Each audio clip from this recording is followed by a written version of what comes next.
Morning sunlight stretched across the backyard like a soft golden blanket. Birds chirped their tiny songs, and everything felt calm, almost too calm after the magical discovery from yesterday.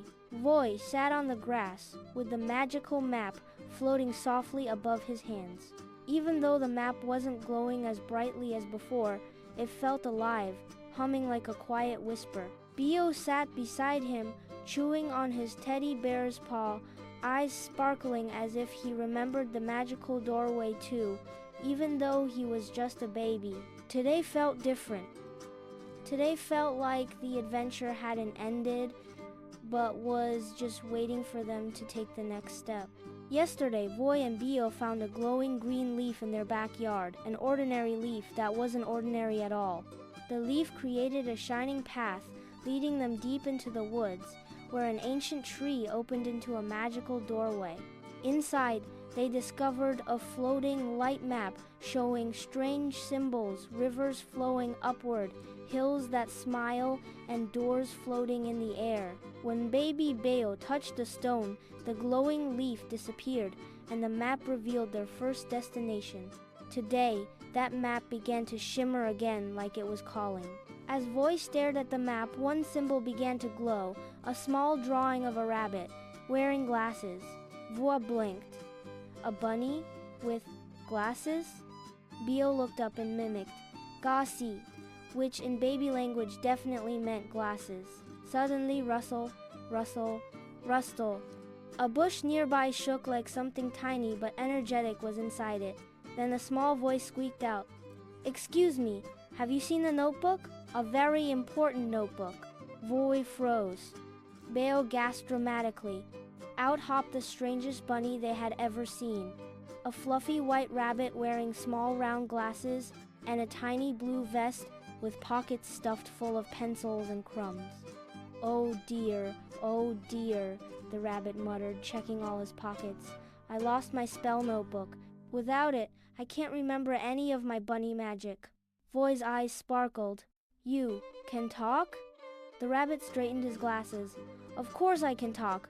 Very good at it, actually, but not good at keeping track of my things." Beo crawled closer and poked the rabbit's vest. "Bunny," the rabbit gasped. "A baby. Oh, babies are terrible for misplaced magic. They absorb spells like little sponges." Bee sneezed. A tiny sparkle popped out. The rabbit fainted, just fell over, straight onto the grass. Voi shook him gently. "Mr. Rabbit, are you okay?" The rabbit sat up, dusting himself dramatically. "I'm fine. I do that sometimes." His ears drooped. "But I must find my notebook. It has spells for everything, growing carrots bigger, keeping rain away from my burrow, making socks fold themselves, very useful stuff." Voi thought for a moment. "Maybe we can help."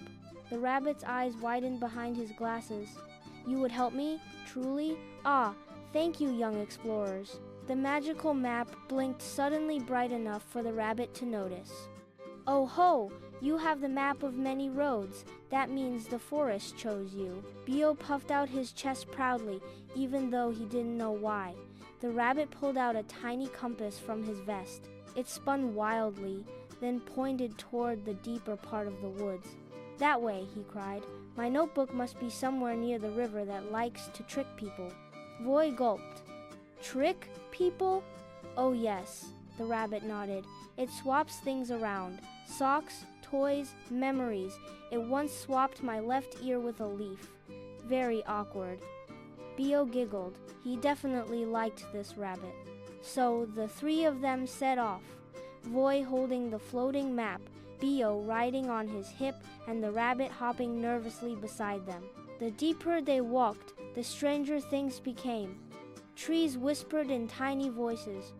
Rocks hummed like they were practicing music. A butterfly flew by, holding a miniature umbrella. Finally, they reached a river. It didn't flow forward. It didn't flow backward. It flowed sideways. Voi blinked hard. Beo drooled in amazement. The rabbit sighed. Yes, it always does that on Mondays." Across the river, something was floating in the air, a small brown notebook turning slow circles as if teasing them. "My notebook!" the rabbit squeaked. But the river will trick us if we step wrong. Voi swallowed nervously. How do we cross? The rabbit pointed to 3 stones sticking out of the sideways water. Only one stone is real, the others are illusions. Voi studied the stones. The first was shimmering too brightly. The second flickered like candlelight. The third looked the most boring of all. Voi pointed. That one, the plain one. The rabbit grinned. Smart boy. Together, they stepped onto the plain stone. It felt real, steady. When they reached the notebook, a sudden splash burst behind them. The river shifted direction again. Quick, the rabbit shouted. Grab the notebook before it blows away. Voi leaped forward and snatched it from the air, just as the river twisted into a spiral. He handed it to the rabbit. Oh, thank you, the rabbit cried, hugging it to his chest. You've saved a very forgetful bunny today. Boo clapped and pointed at the notebook. Book! The rabbit bent down and patted his head. And a very clever baby, too. The magical map glowed again, this time marking the second destination. The hill that laughs. The rabbit gasped. Oh, you're going there next? Such a funny place. A bit noisy, though. Voi smiled. Maybe you can come with us? The rabbit fixed his glasses with a shy smile.